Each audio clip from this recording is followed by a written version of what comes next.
नमस्कार दोस्तों, स्वागत है आपका अपने चैनल गुरुकुल में।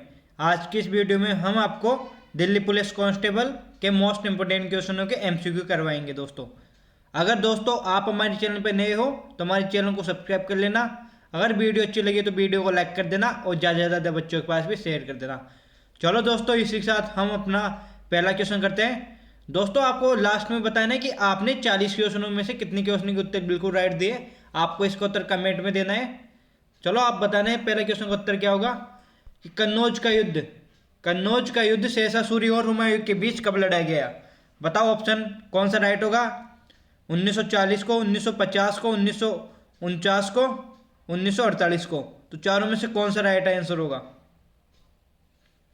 तो बताओ कन्नौज का युद्ध कब लड़ा गया हुमायूं और शेरशाह सूरी के मध्य। तो ऑप्शन ए बिल्कुल राइट हो जाएगा। 1940 को लड़ा गया। दोस्तों, कब लड़ा गया। 1940 को लड़ा गया। ध्यान में रखना, कब लड़ा गया। 1940 को। और इसमें पराजय कौन हुआ। तो हुमायूं इसमें पराजय हुआ। हुमायूं इसमें पराजय हुआ। ये ध्यान में रखना। चलो दोस्तों, अगले क्वेश्चन करते हैं। आपको नेक्स्ट क्वेश्चन का उत्तर देना है। तो हमारा नेक्स्ट क्वेश्चन आ गया। आपको बताना है कि भारत के संविधान में भाग 4A द्वारा मौलिक कर्तव्य प्रदान किए गए हैं। तो बताओ दोस्तों कौन सा राइट आंसर होगा।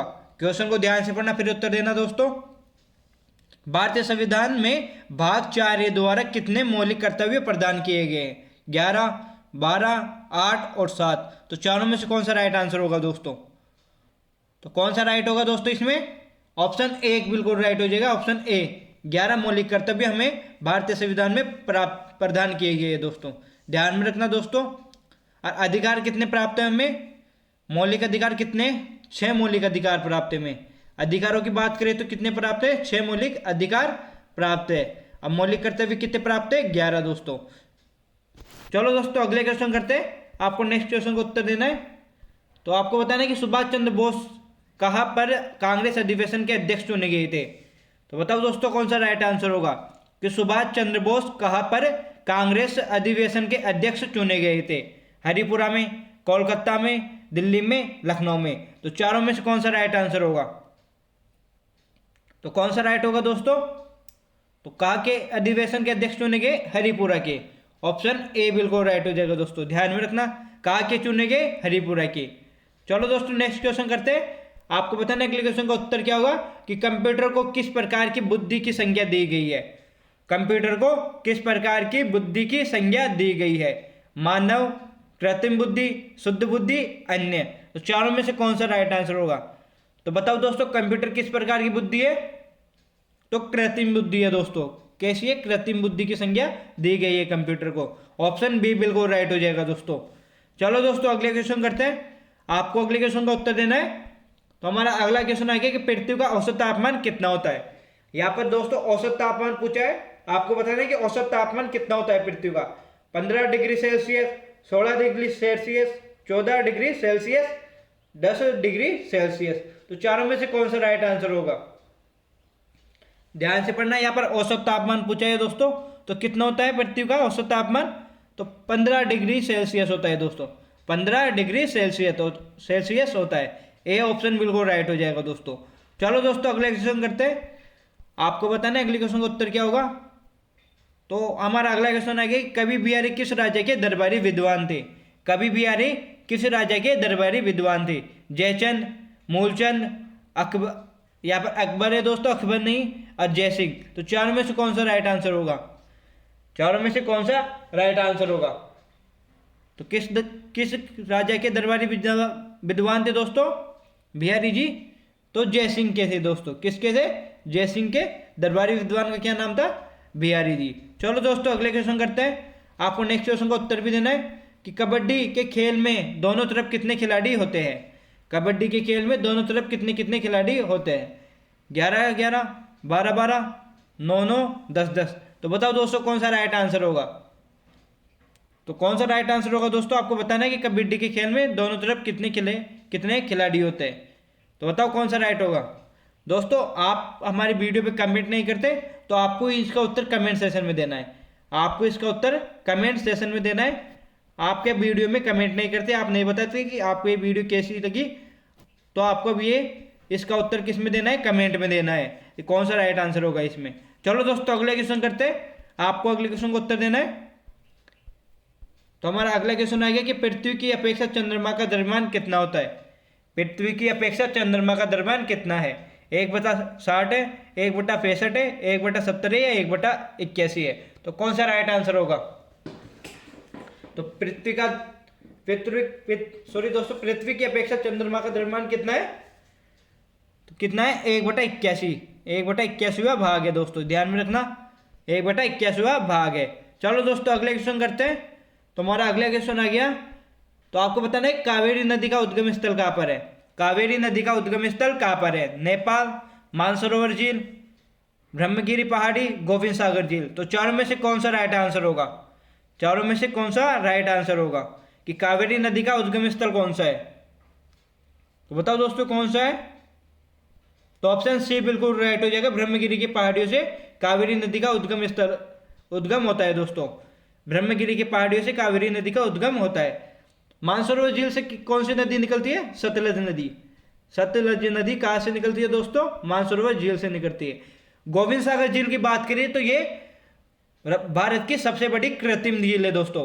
भारत की सबसे बड़ी कृत्रिम झील कौन सी है, गोविंद सागर झील है, ध्यान में रखना दोस्तों। चलो दोस्तों अगले क्वेश्चन करते हैं, आपको नेक्स्ट क्वेश्चन का उत्तर देना है। तो आपको बताना है कि चोरा चोरी कांड किस गवर्नर के समय हुआ था। चोरा चोरी कांड किस गवर्नर के समय हुआ था, लॉर्ड माउंट के समय, लॉर्ड रेडिंग के समय, डलहौजी के समय, लॉर्ड कर्जन के समय। तो चारों में से कौन सा राइट आंसर होगा दोस्तों। तो बताओ चोरा चोरी कांड किस गवर्नर के समय हुआ था। तो कब हुआ था दोस्तों, लॉर्ड रेडिंग के समय, लॉर्ड रेडिंग के समय चोरा चोरी कांड हुआ था दोस्तों, ध्यान में रखना दोस्तों। चलो दोस्तों अब कौन से आंदोलन पे हुआ था दोस्तों, जब कौन सा आंदोलन चल रहा था, असहयोग आंदोलन। असहयोग आंदोलन में चोरा चोरी कांड हुआ था, ये भी ध्यान में रखना। चलो दोस्तों अगला क्वेश्चन करते हैं, आपको नेक्स्ट क्वेश्चन का उत्तर देना है। तो आपको बताना है कि संविधान के किस अनुच्छेद में नियंत्रक एवं महालेखा परीक्षक के बारे में बताया गया है। संविधान के किस अनुच्छेद में नियंत्रक और महालेखा परीक्षक के बारे में बताया गया है। अनुच्छेद 151, अनुच्छेद 148, अनुच्छेद 149, अनुच्छेद 161।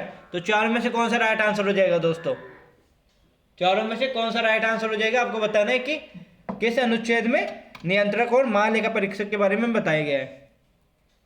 तो कौन सा अनुच्छेद है दोस्तों, ऑप्शन बी बिल्कुल राइट हो जाएगा, अनुच्छेद 148, अनुच्छेद 148 दोस्तों। चलो दोस्तों अगले क्वेश्चन करते हैं। तो हमारा नेक्स्ट क्वेश्चन आ गया, आपको बताना कि यूनेस्को ने विश्व धरोहर सूची में शामिल पहला भारतीय शहर कौन सा है। यूनेस्को की विश्व धरोहर सूची में शामिल पहला भारतीय शहर कौन सा है, गोरखपुर, अहमदाबाद, मुंबई, वाराणसी। तो कौन सा राइट आंसर होगा दोस्तों। तो बताओ चारों में से कौन सा राइट आंसर होगा कि यूनेस्को में भारत में पहला कौन सा शहर शामिल किया था। तो कौन सा शहर था, अहमदाबाद। अहमदाबाद ऑप्शन बी बिल्कुल राइट हो जाएगा, अहमदाबाद को शामिल किया था। कहाँ पर है अहमदाबाद, गुजरात में। गुजरात में कहाँ पर है, गुजरात में दोस्तों अहमदाबाद, ध्यान में रखना दोस्तों। चलो दोस्तों अगले क्वेश्चन करते हैं, आपको बताना है कि हैरेल्यू लोक संगीत किस राज्य से संबंधित है। हैरेल्यू लोक संगीत किस राज्य से संबंधित है, नागालैंड, मणिपुर, अरुणाचल प्रदेश, शिलांग। तो बताओ कौन सा राइट आंसर होगा इसमें।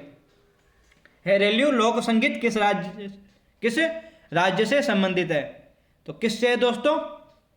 तो ऑप्शन एक बिल्कुल राइट हो जाएगा, नागालैंड से संबंधित है। किससे है, नागालैंड से संबंधित है दोस्तों। चलो दोस्तों अगले क्वेश्चन करते हैं, आपको बताना है कि राष्ट्रीय सरसों अनुसंधान केंद्र कहाँ पर है। राष्ट्रीय सरसों अनुसंधान केंद्र कहाँ पर है, भरतपुर, अलवर, श्रीगंगानगर, चौमू। तो चारों में से कौन सा राइट आंसर होगा। तो बताओ दोस्तों राष्ट्रीय सरसों अनुसंधान केंद्र कहाँ पर है। तो कहाँ पर है दोस्तों, भरतपुर में है। भरतपुर में राष्ट्रीय सरसों अनुसंधान केंद्र स्थित है दोस्तों। अब भरतपुर कौन से राज्य में है दोस्तों, राज्य पूछिए तो कौन सा है, राजस्थान। राज्य पूछिए तो राजस्थान, ध्यान में रखना दोस्तों, राज्य राजस्थान है दोस्तों। चलो दोस्तों अगले क्वेश्चन करते हैं, हमारा नेक्स्ट क्वेश्चन आ गया, हाल ही में कौन से राज्य सरकार द्वारा डॉक्टर की सेवानिवृत्ति की आयु बढ़ाकर 65 वर्ष कर दी गई है। तो करंट का क्वेश्चन है दोस्तों, आपको बताइए बताइए इसका उत्तर क्या होगा। हाल ही में कौन सी राज्य सरकार ने डॉक्टर की सेवानिवृत्त की आयु बढ़ाकर 65 वर्ष कर दी गई है? महाराष्ट्र सरकार ने, दिल्ली सरकार ने, गुजरात सरकार ने, उत्तर प्रदेश सरकार ने। तो कौन सा राइट आंसर होगा दोस्तों इसमें? तो कौन सा राइट होगा दोस्तों? ऑप्शन डी बिल्कुल राइट हो जाएगा। उत्तर प्रदेश सरकार ने डॉक्टरों की सेवानिवृत्ति की आयु बढ़ाकर 65 वर्ष कर दी है दोस्तों, ध्यान में रखना दोस्तों। चलो दोस्तों अगले क्वेश्चन करते हैं। आपको बताने की सौर प्रणाली की खोज किसने की? सौर प्रणाली की खोज किसने की? गैलीलियो ने, कोपरनिकस ने, केपलर ने, या इनमें से किसी ने नहीं? तो बताओ दोस्तों किसने की सौर प्रणाली की खोज? तो केपलर ने, ऑप्शन सी बिल्कुल राइट हो जाएगा। केपलर ने सौर प्रणाली की खोज की थी। गैलीलियो ने पहली दूरबीन का आविष्कार किया था। दूरबीन का आविष्कार किसने किया? गैलीलियो ने, ध्यान में रखना दोस्तों। चलो दोस्तों अगले क्वेश्चन करते हैं। हमारा नेक्स्ट क्वेश्चन आ गया कि उत्तल और अवतल दर्पण किसके उदाहरण है? उत्तल और अवतल दर्पण किसके उदाहरण है? समतल दर्पण के, गोलीय दर्पण के, बेलनाकार दर्पण के, उक्त सभी के। तो बताओ दोस्तों अवतल और उत्तल किसके उदाहरण है? तो ऑप्शन 2 बिल्कुल राइट हो जाएगा, गोलीय दर्पण के। गोलीय दर्पण के उदाहरण है अवतल और उत्तल दर्पण, ध्यान में रखना दोस्तों। चलो दोस्तों नेक्स्ट क्वेश्चन करते हैं। आपको अगले क्वेश्चन का उत्तर देना है। तो हमारा नेक्स्ट क्वेश्चन आ गया कि भिलाई इस्पात संयंत्र किसकी मदद से स्थापित किया गया? भिलाई इस्पात संयंत्र किसकी मदद से स्थापित किया गया? सोवियत संघ के द्वारा, अमेरिका द्वारा, चीन द्वारा, ब्रिटेन द्वारा। तो कौन सा राइट आंसर होगा? कौन सा राइट आंसर होगा? आपको बताना है चारों में से कौन सा राइट आंसर होगा कि भिलाई इस्पात संयंत्र किसकी मदद के द्वारा स्थापित किया गया? तो ऑप्शन ए बिल्कुल राइट हो जाएगा, सोवियत संघ के द्वारा। किसकी मदद से? सोवियत संघ की मदद से भिलाई इस्पात संयंत्र स्थापित किया गया दोस्तों। चलो दोस्तों अगले क्वेश्चन करते हैं। आपको अगले क्वेश्चन का उत्तर देना है। तो आप बताइए कि हाल ही में बीपीसीएल ने किसे अपना ब्रांड एम्बेसडर नियुक्त किया? तो बताओ दोस्तों कौन सा राइट आंसर होगा? तो बताओ दोस्तों चारों में से कौन सा राइट आंसर होगा?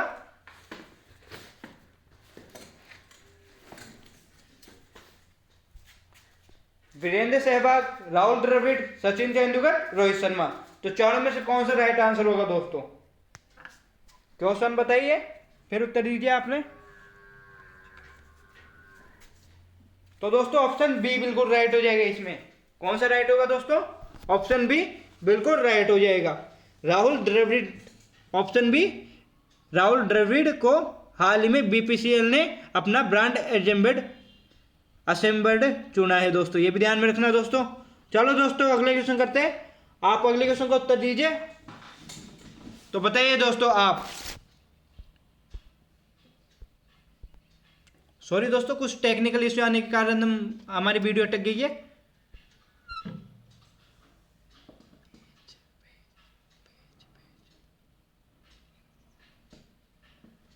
हाँ बताइए दोस्तों, अब बताइए आप। तो हमारा अगला क्वेश्चन आ गया कि सतपुड़ा और विंध्याचल के बीच कौन सी नदी बहती है? सतपुड़ा और विंध्याचल के बीच कौन सी नदी बहती है? गोदावरी, कृष्णा, नर्मदा, कोसी। तो चारों में से राइट आंसर कौन सा होगा? चारों में से राइट आंसर कौन सा होगा दोस्तों? सतपुड़ा और विंध्याचल के बीच कौन सी नदी बहती है? तो ऑप्शन सी बिल्कुल राइट हो जाएगा। ऑप्शन सी बिल्कुल राइट हो जाएगा, नर्मदा नदी बहती है सतपुड़ा और विंध्याचल के बीच, ध्यान में रखना दोस्तों। चलो दोस्तों अगले क्वेश्चन करते हैं। आपको अगले क्वेश्चन का उत्तर देना है।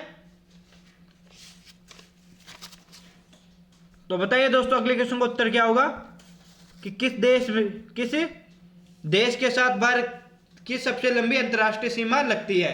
किस देश के साथ भारत की सबसे लंबी अंतर्राष्ट्रीय सीमा लगती है?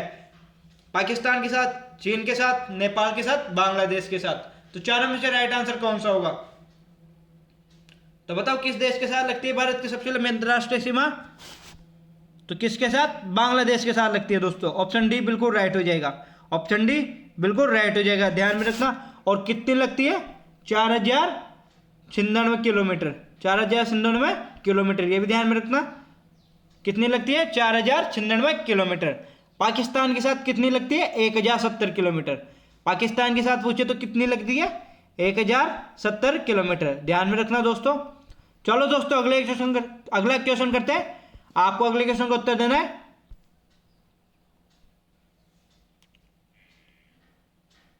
राज्यों में राज्यपाल को शपथ कौन दिलाता है? राज्यों में राज्यपाल को शपथ कौन दिलाता है? मुख्यमंत्री, विधानसभा अध्यक्ष, उच्च न्यायालय के मुख्य न्यायाधीश, इनमें से कोई नहीं। तो चारों में से कौन सा राइट आंसर होगा दोस्तों? चारों में से कौन सा राइट आंसर होगा? तो बताओ कौन सा राइट होगा? ऑप्शन सी बिल्कुल राइट हो जाएगा, उच्च न्यायालय के मुख्य न्यायाधीश। उच्च न्यायालय के मुख्य न्यायाधीश, ध्यान में रखना दोस्तों। चलो दोस्तों अगले क्वेश्चन करते हैं। तो दोस्तों अगला क्वेश्चन करने से पहले मैं आपको बता दूं, यहाँ पर थोड़ी मिस्टेक होगी। आपको ध्यान में रखना है कि पाकिस्तान के, मैंने आपको बताया है कि राजस्थान कितनी सीमा लगाता है। 1070 किलोमीटर कौन लगाता है? राजस्थान पाकिस्तान के साथ अपनी सीमा लगाता है।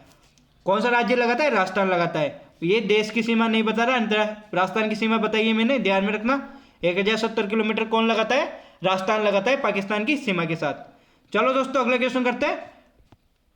आपको बताना है कौन सा राइट आंसर होगा अगले क्वेश्चन का, कि राज्यों में महाधिवक्ता की नियुक्ति कौन करता है? राज्यों में महाधिवक्ता की नियुक्ति कौन करता है? राष्ट्रपति, लोकसभा अध्यक्ष, राज्य का मुख्यमंत्री, राज्यपाल। तो बताओ कौन करता है महाधिवक्ता की नियुक्ति? तो चारों में से कौन सा राइट होगा? ऑप्शन डी बिल्कुल राइट हो जाएगा दोस्तों। ऑप्शन डी बिल्कुल राइट हो जाएगा। कौन करता है? राज्यपाल। राज्यों में महाधिवक्ता की नियुक्ति कौन करता है? राज्यपाल। और महान्यायवादी की नियुक्ति कौन करता है? राष्ट्रपति। महान्यायवादी की नियुक्ति कौन करता है? राष्ट्रपति। ये भी ध्यान में रखना दोस्तों। चलो दोस्तों अगले क्वेश्चन करते हैं। आपको अगले क्वेश्चन का उत्तर देना है कि ब्लैक होल त्रासदी कहां पर घटी? ब्लैक होल त्रासदी कहां पर घटी दोस्तों? कौन सा राइट आंसर होगा इन चारों में से? कलकत्ता, भोपाल, गुजरात, दिल्ली। तो चारों में से कौन सा राइट आंसर होगा? तो कौन सा होगा? ऑप्शन ए बिल्कुल राइट हो जाएगा इसमें। कहां पर घटी? कोलकाता में। कलकत्ता में ब्लैक होल त्रासदी घटी थी दोस्तों। आपको पूछे कब घटी, तो कब घटी? 20 जून को घटी थी। 20 जून 1756 को। यह भी ध्यान में रखना दोस्तों। चलो दोस्तों अगले क्वेश्चन करते हैं। आपको अगले क्वेश्चन का उत्तर देना है। तो हमारा नेक्स्ट क्वेश्चन आ गया कि दिल्ली सल्तनत का अंतिम वंश कौन सा था? दिल्ली सल्तनत का अंतिम वंश कौन सा था? गुलाम वंश, सैयद वंश, खिलजी वंश, लोधी वंश। तो चारों में से कौन सा राइट आंसर होगा कि दिल्ली सल्तनत का अंतिम वंश कौन सा था? तो कौन सा था दोस्तों? लोधी वंश। लोधी वंश दिल्ली सल्तनत का अंतिम वंश था।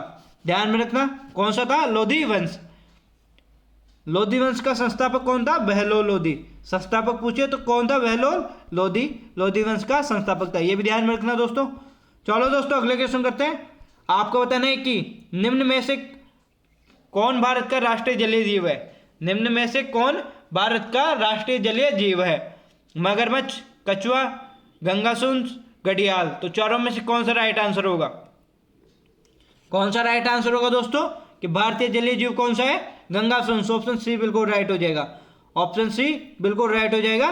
चलो दोस्तों अगले क्वेश्चन करते हैं। आपको अगले क्वेश्चन का उत्तर देना है। आपको बताना है कि टिहरी बांध किस नदी पर बना हुआ है? टिहरी बांध किस नदी पर बना हुआ है? भागीरथी, सतलज, गोदावरी, कृष्णा। तो चारों में से कौन सा राइट आंसर होगा दोस्तों? टिहरी बांध कौन सी नदी पे बना हुआ है? तो ऑप्शन एक बिल्कुल राइट हो जाएगा। दोस्तों भागीरथी नदी पर टिहरी बांध बना हुआ है दोस्तों। ध्यान में रखना दोस्तों कौन सा? टिहरी बांध भागीरथी नदी पर। सतलज नदी पर कौन सा है? भांगड़ा नागड़। भांगड़ा नागड़ कौन सी नदी पे? सतलज नदी पे है दोस्तों। ये भी ध्यान में रखना। कृष्णा नदी पे कौन सा है दोस्तों? तो नागार्जुन। नागार्जुन बांध किस पे? कृष्णा नदी पे नागार्जुन बांध स्थित है दोस्तों। ये भी ध्यान में रखना दोस्तों। चलो दोस्तों अगले क्वेश्चन करते हैं। आपको बताना है कि भारत में कौन सा स्थान देव दीपावली के उत्सव के लिए प्रसिद्ध है? भारत में कौन सा स्थान देव दिवाली के लिए प्रसिद्ध है? प्रयागराज, काशी, वाराणसी, हरिद्वार। तो बताओ दोस्तों कौन सा राइट आंसर होगा?